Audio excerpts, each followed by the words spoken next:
예, 오늘 말씀은 시편 141편입니다. 시편 141편 악에서의 구원을 위한 기도라는 제목입니다. 이 시는 다윗의 시라고 적혀 있고 배경에 대해서는 아무런 언급이 없었어. 그래도 많은 사람들이 생각할 때 아마 사울에게 쫓기면서 쓰지 않았을까. 특별히 그 굴 속에 있으면서 엔게디 굴인가 굴에 있으면서 그 사울이 쫓아왔는데 들어와서 볼일 보러 들어왔다가 볼일만 보고 나가고 다윗은 몰래 옷자락만 자르고 그러고 나서 이렇게 지은 씨가 아닐까 하는 뭐 그런 추측을 하는 사람도 있습니다. 어떤 사람은 뭐 압살롬 반역 이후에 지은 씨가 아닐까 이렇게 생각하는 사람도 있고, 하지만 대체적으로는 사울에게 쫓기는 상황에서 쓴 시일 것이다 라고 이렇게 추측하고 있습니다. 그래서 이 시에서는 다윗이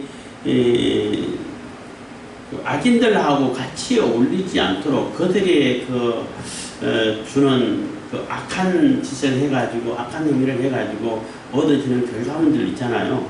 뭐 악인들은 굉장히 많은 큰 수익이라고 생각할 텐데 그런 거에 같이 동참하지 않고 같이 나누지 않도록 해주시고, 오로지 하나님 바라보고 의인을 따라 살 수 있도록, 그래서 의인이 책망하고 또 의인이 또 이렇게 부지런다든지 하게 되면은 그것을 오히려 은혜로 듣게 해주시게, 은혜로 듣고 그것을 기억하겠습니다. 이런 다짐을 하면서 지금 상황이 매우 어렵다는 거죠. 매우 어려운 상황이기 때문에 그들이 파놓은 함정에 악한 자들이 자기 스스로 빠질 수 있도록 해주십시오. 그리고 의인들은 또 다윗 자신은 그 함정에서 면하게 빠지지 않도록 해주십시오 하고 기도하는 내용인 것입니다. 1절입니다. 여호와여, 내가 주를 불렀사오니 속히 내게 임하소서. 내가 주께 부르짖을 때에 내 음성에 귀를 기울이소서. 그래서 내가 주를 불렀사오니 속히 내게 임하소서. 그래서 간절히 부르짖고 기도하고 할 때 하나님께서 속히 내 기도를 들으시고 응답하시고 내 사정을 살펴봐 주십시오. 주께 부르짖을 때에 내 음성에 귀를 기울이소서. 그래서 얼마나 간절하고 또 간곡한 부르짖음인지를 들어주십시오 하고 기도한다는 것입니다. 만약에 굴 속에 들어가 있으면서 사울이 찾아 들어왔다고 했을 때 그 얼마나 놀랬겠어요. 막 사색이 되지 않았을까. 무슨 들어가고, 만약에 다윗이 늘 말씀드립니다만은 사울하고 싸울 의지가 있으면 큰 고민될 거 없죠. 그냥 죽이면 되니까. 근데 죽일 의도는 없어. 근데 몰래 숨어 있는데 그 굴이 굉장히 속에는 넓은가 봐요.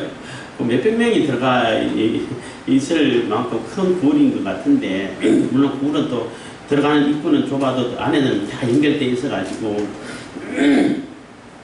그런데 사람들이 그 많은 사람들이 있는데 인기척을 못 느낀다는 것도 조금 이상하지 않나. 하나님께서 못 느끼게 만들어지지 않았을까. 한두 사람이 있어서 조용하면은 그래도 모르는데 뭐 수백 명이 안에 깊은 곳에 있는데 들어가면 나름대로 이렇게 느껴지는 게 있어. 인기척이라는 게 느껴질 수 있을 텐데 전혀 못 느꼈고, 그럴 때 사울이 얼마나 다윗이 사울이 볼 보고 있는 동안 얼마나 간절히 기도했겠어요. 부르짖었다 했는데 소리내서 부르짖으면 안 되죠. 부르짖긴 부르짖는데 소리 없이 부르짖어야지. 우리 소리 없이. 그래서 부르짖는 기도 뭐 이런 뭐 책 제목도 있고 하는데, 또 어떤 분들은 뭐 제가 신학교 다닐 때 그런 얘기가 많았는데 뭐 하나님께 뭐 부르짖냐, 뭐 이렇게 큰 소리로 통성기도 할 때 통성기도에 대한 뭐 반감이 있어가지고 왜 통성기도를 하냐, 조용히 기도해도 다 알아들으시는데, 부르짖으라고 얘기했는데 부르짖는데 하나님이 급한 게 아니라 내 사정이 급하잖아요. 내 사정이 급하면은 부르짖을 수밖에 없어. 소리 지를 수밖에 없어요. 당장 낭떠러지에 떨어지려고 하는데 하나님께서 내 사정 다 하실 거예요. 하나님 알아서 도와주세요. 이러고 있나요? 살려주세요 소리 지를 거 아니에요. 그것처럼 굉장히 지금 절박한 상황에서 하나님께 부르짖고 또 부르짖을 때에 비록 소리는 안 나지만 소리 낼 수는 없잖아요. 불 속에서 부르짖는다 그러면은 그래도 하나님께서 음성을 들어주십시오 하고 기도하는 것입니다. 2절 나의 기도가 주의 앞에 분향함과 같이 되면 나의 손드는 것이 저녁 제사같이 되게 하옵소서. 그래서 내 기도가 주님 앞에서 주의 앞에서 분향함 같이 되며 분향은 늘 성전에 성소에 늘 향단에서 향을 이렇게 피우고 하나님께 향을 이렇게 뭐라 그러지 향단에서 향을 이렇게 태운다고요. 향을 들여서 그래서 그 향이 성전 성소에 가득 차게 하고 그 향을 하나님께서 음양하시고 받으시고 한다고 하잖아요. 그리고 또 요한계시록에 보면은 그 향이 성도의 기도로 상징되고 있어요. 향단에 향이 가득 들어있다 하면 기도가 가득 차 있다는 이런 뜻으로 하게 되고 요한계시록에도 성도의 기도를 통해 가지고 그 기도의 응답으로 이 악한 세상을 심판하고 로마를 심판하고 이런 상황이 되는 겁니다. 그래서 그 기도를 얘기하는데 그래서 분향 성소에서 늘 분향해서 하나님께서 기쁘게 협량하시고 받으시는 그 분향하는 것처럼 내 기도가 하나님께 상납되기를 원합니다 하는 거예요. 사실 그런 기도가 제대로 된 기도죠. 우리가 기도하는데 하나님께서 안 들으시면은 무슨 소용이 있겠어요? 아무 소용이 없죠. 그래서 기복적으로 뭐 하고 우상 숭배하는 사람들이라든지 미신을 섬기는 사람들은 자기가 무슨 의도를 갖고 있든지 아무런 상관없어. 어쨌든 정성만 드리면 돼. 그래서 내 의도를 다 들어주는 그러한 신을 찾는데 하나님은 그렇지 않아요. 그 의도가 나쁘면은 하나님 뜻에 어긋나면은 안 들어주셔요. 아무리 지극정성 드려도 그건 나 소용없어. 그렇게 하면 안 돼 그러지요. 응답은 하시죠. 그거 그렇게 하면 안 돼라는 응답은 하시죠. 그렇지만 소원은 들어주지 않죠.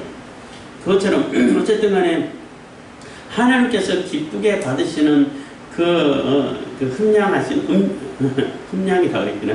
흠량하시고 하나님께 연락되는 그러한 기도가 되게 해주십시오 하고 기도하는 것입니다. 그래서 하나님께서 기뻐 받으시는 기도를 우리가 들을 수 있어야 되는 것이죠. 나의 손드는 것이 저녁 제사가 같이 되게 하소서. 똑같은 표현이에요. 내가 손드는 것도 마찬가지로 기도의 한 자세죠. 손들고 기도하는 자세인데 저녁 제사도 마찬가지로 상번제를 해갖고 아침 저녁으로 넓게 하나님께 번제를 드려 올려요. 제사장들이. 그래서 저녁에 그 제사를 드리고 번제는 재물을 다 태우잖아요. 다 태울 때 그 연기라든지 향을 하나님께서 받으시는 그러한 구조인데 그것처럼 내 기도가 매일 이렇게 향 드리는 그 향단에 드리는 분향하는 것 같이 하나님께 상달되고 또 저녁 제사같이 상달되고 하나님께서 기뻐 받으시는 기도가 되게끔 하나님께서 분향하시고 하나님께서 받으시는 그런 기도가 되게 해주십시오 하고 기도하는 거예요. 지금 절박하고 어려운 상황에서 기도하지만은 그게 내 감정이고 내 욕심이고 또 아니면 내 분노를 그냥 그 원수 갚아가지고 그냥 보복하고 싶은 그런 마음에서 정당하지도 않는 그런 마음으로 하나님께 호소하는 것이 아니라 하나님께서 보실 때도 정당하고 하나님께서 기뻐하시는 일을 하고 하나님께서 기뻐 받으시는 그러한 뜻을 따라서 하는 그 기도가 되게 해주십시오 하고 기도를 하는 것입니다. 3절입니다. 여호와여 내 입 앞에 파수꾼을 세우시고 내 입술의 문을 지키소서. 그래서 여호와여 내 입 앞에 파수꾼을 세우시고 내 입술의 문을 지키소서 한 얘기는 내 입 조심하게 해달라는 얘기잖아요. 입을 아무 말이나 함부로 하지 않도록 딱 이렇게 고쳐서는 사람 지켜가지고 해서는 안 된 말 하면은 딱 막아버리게끔 그렇게 해달라는 얘기잖아요. 그래서 이 사울이 쫓아오고 굴에 들어오고 뭐 아니면 뭐 막 뭐 잡으려고 포위해오고 이런 상황이 됐다 할 때 그 사람이 그 다윗도 사람인데 감정이 있는 사람인데 화가 나가지고 막 욕을 쏟아놓고 막 분노를 표출하고 그래서 해야 되는 것인지 하지 말아야 되는 것이 분별 없이 그냥 아무 행동을 막 할 수도 있잖아요. 그거 못하게 해주십시오. 아무리 내가 감정이 격해져 있다 하더라도 해서는 안 될 말은 하지 않도록 하게 해주십시오 하는 얘기가 되는 거예요. 그 뭐 해서는 안 될 말을 해가지고 하나님 징계를 받은 사람 대표적으로 하면은 모세가 있죠. 모세가 너무너무 화가 났어. 모세 입장도 나름대로 이해가 가긴 해요. 아니 자기 조상들 자기 선배들 그 광야에서 다 죽었잖아. 하나님 말씀 거역하고 하나님 말씀 안 따르고 그리고 만나 메추라기 불기도 맨날 하나님 보고를 경험하고 뭐 오늘도 경험하고 있잖아요. 그리고 무릎 쓸 때마다 하나님께서 물을 다 주시고 떡 없으면 떡 주시고 다 하나님께서 베풀어 줬는데 또 무릎다고 하나님 원망하니까 이게 너무 해도 너무 하는 게 아니냐는 거지. 이 패역한 백성들 이렇게 해가지고 하나님께 기도하니까 하나님은 또 책망도 안 하시고 그냥 물 주라고 하시네. 너무너무 화가 난 거예요. 그냥 하나님은 주라고 했는데 내가 너네들 못 줘. 이게 얘기가 되는 거예요. 내가 이 물을 주려 하고 그냥 과일을 내리친 거는 그러니까 내가 하나님보다 더 높은 사람으로 인식하게 돼버린 거죠. 하나님은 주라고 했는데 내가 못 주면 너희들 못 먹어. 그럼 내가 하나님보다 더 높다는 얘기예요? 아니잖아요. 하나님은 그래도 물을 줘가지고 이 폐역한 백성들에게 그래도 하나님은 은혜를 베풀어 주셔가지고 물을 주신다라는 것을 하나님의 영광을 나타내고 하나님의 자비하심, 하나님의 은혜로우심 이것을 이렇게 가르쳐 주려고 물 주라고 했는데 이 모세는 너무너무 화가 나가지고 분노를 어떻게 살릴 수가 없어가지고 그것을 막 나오는 대로 뱉어가지고 너 가나안 못 들어갈 거야. 이렇게 징계를 받은 거예요. 그래서 간절히 기도했지만은 그것만 해도 됐다. 이렇게 응답을 받은 거죠. 뭐 그래서 그걸 두고 이제 그 나름대로 상징적인 의미가 많이 들어있어요. 율법을 가지고는 아무리 율법을 잘 지키고 모세처럼 철저하게 다 지켰다 할지라도 단 한 가지 조그만 한 가지라도 삐끗하는 순간 이게 구원의 문으로 들어갈 수가 없게 된다는 거예요. 그래서 율법으로는 도저히 구원받을 수 있는 존재가 없다는 거예요. 그런 상징적인 일이 되는 것이고 그래서 율법이 그럼 필요 없냐? 그렇지는 않죠. 율법이 있기 때문에 내가 죄인인 줄 아는 거예요. 그래서 율법이 있기 때문에 내가 죄인이구나. 그럼 내 죄를 속해줄 사회를 내 죄를 이렇게 속해줄 중보자가 있어야 되겠구나 깨닫게 된다고. 그래서 율법을 열심히 잘 지키고 율법을 잘 따라가게 되면은 예수님 만나게 돼 있어요.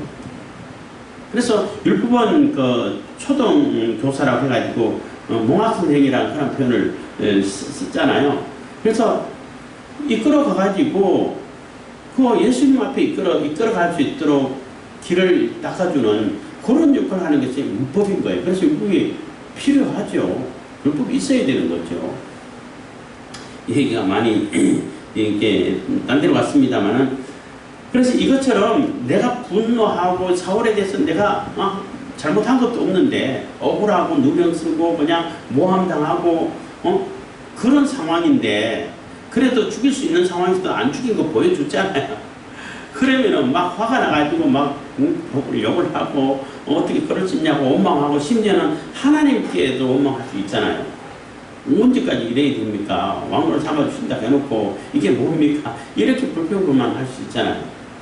그러니까 그거 못하게끔 파수꾼을 내 입에 좀 세워주십시오 하고 기도를 하는 것입니다. 그래서 파수꾼을 세우시고 내 입술의 문을 지키소서. 4절 내 마음이 악한 일에 기울어 죄악을 행하는 자와 함께 악을 행치 말게 하시며 저희 진술을 먹지 말게 하소서. 그래서 내 마음이 악한 일에 기울어서 그래서 너무나 쫓기다 보니까 아이고 이제 그만하고 그냥 같이 그냥 거들하고 뭐 좋은 게 좋은 거 아니야? 이렇게 생각하지 않도록 해달라는 거예요. 뭐 같이 이렇게 뭐 같이 악을 동거하고 그 악의 성과를 악으로 인해 악행을 인해 가지고 얻어지는 그러한 그 전유물들 그런 거 나누고 그럼 뭐 너도 좋고 나도 좋고 너 좋고 매도 좋고 이런 거 아니냐 이렇게 생각할 수 있다는 거예요. 그만큼 이 시인도 다윗도 나도 얼마든지 죄에 빠질 수 있는 가능성이 있는 존재라는 얘기죠. 나도 얼마든지 불평을 할 수 있고 하나님께 불만을 터뜨려낼 수 있는 그런 가능성이 있는 존재라는 얘기예요. 그렇기 때문에 내 입에 파수꾼을 세워가지고 내 입의 문을 지키게 해주십시오. 그렇게 못하도록. 그리고 내 마음이 악한 일에 기울어서 악한 일에 기울일 수 있다는 겁니다. 죄악을 행하는 자와 함께 악을 행치 말게 하소서. 그거 못하게 하나님께서 지켜주십시오. 이렇게 기도를 하는 겁니다. 저희 진술을 먹지 말게 하소서. 그래 진술한 얘기는 그거 악을 행해가지고 포악을 행해가지고 또 착취하고 해가지고 다 거둬온 그러한 뭐 전유물들 많이 있죠. 악행하는 자들은 뭐 돈을 뭐 요즘도 마찬가지죠. 돈을 위해서는 뭐 가장 수단과 방법을 안 가리고 가장 포악을 다 행하고 돈 때문에 뭐 사람들 팔고 죽이고 하는 것도 일도 아닌 것처럼 여기고 이런 세상이 지금 우리 눈앞에 많이 보고 있잖아요. 돈이 뭐 곧 하나님인 세상을 살고 있잖아요. 그 돈이 이거 누가 이제 유튜브 강의 듣다 보니까 그런 얘기 했는데 돈이 조금 많으면은 그게 이게 조금 불안하고 잃어버릴까 봐 염려하고 이런 거 하는데 많아도 어마어마하게 많을 때는 사소한 데는 별 신경 안 쓴다는 거예요. 뭐든지 다 할 수 있다는 이게 있어가지고 굉장히 긴 시간을 자기에게 유리할 수 있도록 돈 벌 수 있는 여건을 만들고 분위기를 만들어가지고 돈을 이렇게 다 이렇게 걷어들일 수 있는 이런 상황을 만들어 간다는 거예요. 하여튼 그러한 세상을 살고 있는데 그러한 죄악 악한 일에 악의 도모를 악한 자들하고 같이 어울려가지고 같이 그냥 좋은 것처럼 여겨서 그런 악을 행하지 않고 그들의 진수성찬 그들이 베풀어주는 그런 그 열매를 먹지 않게끔 해주십시오 하고 기도를 하는 것입니다. 5절 그래서 요건 반대적인 상황인데 의인이 나를 칠지라도 은혜로 여기며 책망할지라도 머리에 기름같이 여겨서 내 머리가 이를 거절치 아니할지라 저희의 재난 중이라도 내가 항상 기도하리로다. 그래서 의인이 나를 칠지라도 나를 뭐 의인이 막 체벌을 때리고 혼낸다는 거죠. 너 그렇게 살면 안 돼. 누가 그렇게 하라고 그랬어. 이거 하나님의 뜻에 위배되는 거야. 하나님께서는 그렇게 하라고 하지 않으셨어 하고 하나님 말씀으로 또 의를 근거로 올바로 책망하는 그러한 책망에는 귀를 기울이겠다는 거예요. 내 종아리를 치더라도 그걸 감사하게 여기겠다는 거예요. 나를 이렇게 바른 길로 잡아줄 수 있는 그러한 그 책망은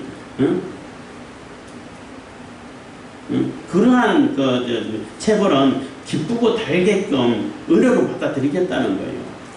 굉장히 올바른 자세죠. 책망할지라도 머리의 기름같이 머리의 기름이라는 얘기는 뭐 여러 가지로 생각할 수 있지만은 가장 먼저 생각나는 것은 그 아론이라든지 대제사장이라든지 제사장들 취임식 할 때 머리에 기름 붓잖아요. 그 기름 붓는 것은 이제 하나님의 복이 제사장의 복이 제사장의 직분이 완전히 임해서 위임이 되는 그러한 상황을 하는 거잖아요. 그래서 하나님의 복이 내게 충만히 임하는 것처럼 뭐 다른 의미로도 머리 기름 받을 수도 있습니다만은 그만큼 복된 것으로 굉장히 귀한 것으로 아주 영광스러운 것으로 이렇게 받아들이겠다는 거예요. 그러니까 의인이 나를 치고 또 나를 책망하고 할 때 그것을 굉장히 귀중한 것으로 여겨서 거기에 기울이겠다는 겁니다. 아주 참 이런 자세는 누구든지 다 가져야 되겠죠. 특히 지도자라면 특별히 더 그렇습니다. 그리고 저희의 재난 중이라도 그래서 그들이 재난 중에 빠져 있고 어려움 당하면은 그 어려움 당해 있을 때라도 평소에도 물론 기도하겠지만은 어려움 당하고 있을 때는 특별히 더 하나님께 기도를 하겠습니다. 항상 기도하겠습니다. 그래서 의인들이 하나님의 보호하신 거 하나님 뜻을 이루어갈 수 있도록 하나님의 의를 펼칠 수 있도록 이렇게 할 수 있도록 계속 기도를 하겠습니다 하고 다짐을 하는 것입니다. 6절입니다. 저희의 관장들이 바위 곁에 내려 던지어졌도다. 내 말이 닮으로 무리가 들으려다. 그래서 6절, 7절은 조금 이렇게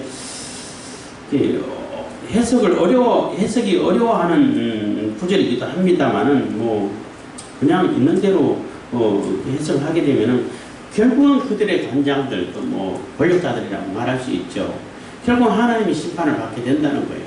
하나님의 심판을 받아서 바위 곁에 내던져졌다니 바위에 던져졌다니 심판을 당했다는 거예요. 그리고 내 말이 닮으로 무리가 들려온다. 그래서 다윗이 그렇게 기도하고 또 내 자세를 바로 잡아서 의인들이 책망할 때 바로 듣고 악인과 함께 가지 않고 입에 파수꾼을 세워서 지키게 하고 그래서 하나님이 의를 갚아주시고 하나님이 우리의 원수를 갚아주시고 악인을 심판하실 거야 라고 이렇게 전한 그 말이 실질적으로 이루어져서 하나님의 심판이 이루어지는 그러한 모습이 그러한 때가 온다는 겁니다. 그리고 그때가 되었을 때에 사람들이 다윗이 하는 얘기가 또 선자들이 하는 얘기가 하나님 말씀을 하신 그 말씀이 그대로 이루어졌구나 그 말이 맞는구나 하고 듣게 된다는 것입니다. 그렇게 해석할 수 있고 7절은 사람이 바깥으로 흙을 부서뜨린 같이 우리 해골이 음부문에 흩어졌다 해서 그래서 그렇지만은 하나님께서 심판을 하시지만은 지금 다윗의 상황은 그런 상황까지 못 갔다는 거죠. 지금 상황은 매우 어려운 상황이라는 겁니다. 사람이 바깥으로 흙을 부서뜨린 같이 우리 해골이 음부문에 흩어졌다 해서 완전히 다 흩어지고 다 억압을 당하고 죽임을 당하고 그 노업에 있는 제사장들을 사울이 다 학살하고 다 죽였죠. 지금 그런 상황을 당하고 있다는 거예요. 그렇지만은 반드시 앞에서 6절에서 얘기한 것처럼 그 악인들은 심판을 당할 것입니다. 하나님께서 갚아주실 것입니다. 하고 기도를 한다는 것입니다. 또 어떤 분들은 또 이렇게 해석해요. 6절에 저희 관장들이 심판을 받아가지고 그들이 독백하는 것으로 7절에 해석하는 경우도 있다고 하는데 그렇게 그래서 바깥으로 심판 받아가지고 흙을 부서뜨린 같이 우리 해골이 다 문에 흩어졌습니다. 이렇게 독백하는 걸로 이렇게 해석하는 자들도 있는데 그것보다는 제가 볼 때는 다윗의 현 상황을 얘기하지 않나 이렇게 생각됩니다. 어쨌든 지금 상황은 매우 어렵지만은 어려운 가운데서도 하나님께 온전히 기도하고 그 기도가 하나님께 상달되기를 바라고 그러면서도 내가 악인들에게 발들여 놓지 않도록 악인들과 함께 어울리지 않도록 하게 해주시고 내가 또 이렇게 악한 자들 나를 괴롭히고 또 억울하게 만들고 모함하고 해서 그들에게 대한 그 악감정이 있어서 그냥 함부로 말을 막 쏟아놓고 하나님까지 원망하는 그러한 일 벌어지지 않도록 하나님께서 내 입술을 지켜주십시오 하고 기도한다는 것입니다. 8절입니다. 주 여호와여 내 눈이 주께 향하며 내가 주께 피하오니 내 영혼을 빈궁한 대로 버려두지 마옵소서. 그래서 7절에 다윗의 상황을 얘기한다 그러면은 지금 매우 어려운 상황이고 열악한 상황인데 그 상황에 그대로 버려두지 마십시오. 주 여호와의 내 눈이 주께 향하며 그래서 항상 주님을 향해서 여호와 하나님을 향해서 하나님의 그 손길을 바라고 있습니다. 하나님의 손길을 바라고 하나님의 구원을 바라고 있기 때문에 내가 주님께 피하고 주님 앞에 내 모든 것을 맡기겠습니다. 그렇기 때문에 내 영혼을 빈궁한 상태로 이 열악하고 또 피폐해지고 또 쫓겨서 그냥 너무나 이렇게 약한 상태에 있는 그런 상태로 그냥 내버려 두지 말아 주십시오 하고 기도한다는 것입니다. 그래서 속히 건져 주셔서 그 악인의 손에서 악인의 세력에서 건져 주셔서 하나님 앞에 바로 서고 하나님께서 받을 수 있는 그러한 상황을 만들어 주십시오 하고 기도하는 것이라고 볼 수 있습니다. 9절 나를 지키사 저희가 나를 잡으려고 놓은 올무와 행악자의 함정에서 벗어나게 하옵소서. 그래서 나를 이 빈궁한 상태에서 버려두지 마시고 뿐만 아니라 그 악한 자들이 나를 쫓고 하는 그러한 자들이 올무를 놓고 길에 그냥 함정을 파고 줄을 갈아놓고 이렇게 해가지고 이 3중 4중으로 갈아놓은 그런 함정에 사람의 지혜만 가지고 가게 되면 빠질 수밖에 없죠. 피할 방법이 없잖아요. 근데 하나님께서 도와주시고 지켜주셔가지고 그 많은 함정들, 올무들, 그러한 곳에 그 악한 자들, 자기가 파놓은 함정에 자기가 빠지게 해주십시오 하는 기도가 되는 거예요. 그 악한 자들이 다 빠지게 해주셔가지고 결국 그게 하나님의 심판인 거죠. 그렇게 빠지게 해주시고 나는 그들의 함정에서 벗어나게 해주십시오 하고 기도를 하는 것입니다. 10절 악인은 자기 그물에 걸리게 하시고 나는 온전히 면하게 하소서 해서 9절 10절은 그러한 얘기인 것입니다. 그래서 그 함정을 파고 또 올무를 놓고 그들을 넘어뜨리려고 하고 하는 그러한 장치들, 그러한 억울한 이렇게 모함, 그러한 것들, 거짓말, 이런 모든 것이 다 결국은 자기 머리로 돌아가서 자기가 심판받는데 아주 결정적인 역할을 하게 해주십시오. 자기 함정에 빠지게 해주십시오. 그렇지만 나는 그 함정에 빠지지 않도록 하나님께서 지켜주십시오. 그래서 그 함정에 빠지지 않도록 하기 위해서 내 입술에 파수꾼을 지키고 파수꾼을 도와가지고 내 입의 문을 지키고 내 발걸음을 조심해서 의인이 책망할 때 의인의 소리에 귀를 기울여가지고 내가 가야 할 길을 바로 깨닫게 해주시고 악인들하고 어울리지 않게 해주십시오 하고 기도를 하는 것입니다. 그래서 다윗이 사울에게 쫓기면서 많은 열악한 가운데 있지만은 그 어려운 가운데서 그 악인들의 그 올무와 함정에서 속히 벗어나서 구원에 이르도록 하나님께서 구원해 주시기를 간절히 소망하면서 기도하면서 내가 이 어려운 상황이 있지만은 어떤 자세로 어떤 마음으로 가야 할 것인지를 얘기해 주고 있다는 것입니다. 그래서 하나님께 늘 드려지는 기도를 드리면서 내가 조심할 것은 조심하고 악인들하고 어울리지 않고 의인들의 그 권면에 귀를 기울이고 그 소리에 귀를 기울여서 내가 잘못한 것을 빨리 깨우치고 뉘우쳐서 하나님께서 기뻐하시는, 하나님께서 받으시는 그러한 기도를 드리고 그 길을 가게끔 해주셔서 지금 상황이 매우 어렵지만 결국은 그 악인들이 심판받는 그것을 보고 사람들이 다 내가 전하는 그 말이 옳았다는 것을 알게 해주시고 또 듣게 해주시고 그래서 하나님의 심판이 이루어지고 하나님이 살아계심이 증거되게끔 해주십시오 하고 기도를 하는 것입니다. 그래서 우리 상황이 어렵든지 어떠하든지 그것은 하나님께 맡기고 내가 해야 할 일을 열심히 하면서 내가 가는 그 길이 결코 악인들과 같은 그러한 길이 되지 않도록 길을 조심하게 하고 항상 하나님께서 기뻐 받으시는 그러한 하나님께서 헌정하시고 하나님께서 받으시고 하나님께 연락되는 그러한 기도를 하게 하시고 내 입을 늘 조심해서 하나님께 원망하지 않고 또 사람들에게 덕을 끼치고 또 하나님의 말씀을 증거하는 그러한 말을 하게 해주십시오 하고 기도하는 것입니다. 그래서 우리도 항상 우리 발걸음을 조심하고 우리가 항상 주님께서 어떻게 나를 받아주실까, 하나님께서 나를 어떻게 여기실까, 이러한 관점에서 우리가 삶을 살아갈 때에 믿음 신앙생활을 해갈 때에 우리의 삶이 온전한 삶이 될 것이라고 생각됩니다. 기도드리겠습니다. 사랑해 주님 감사합니다. 이 시간에도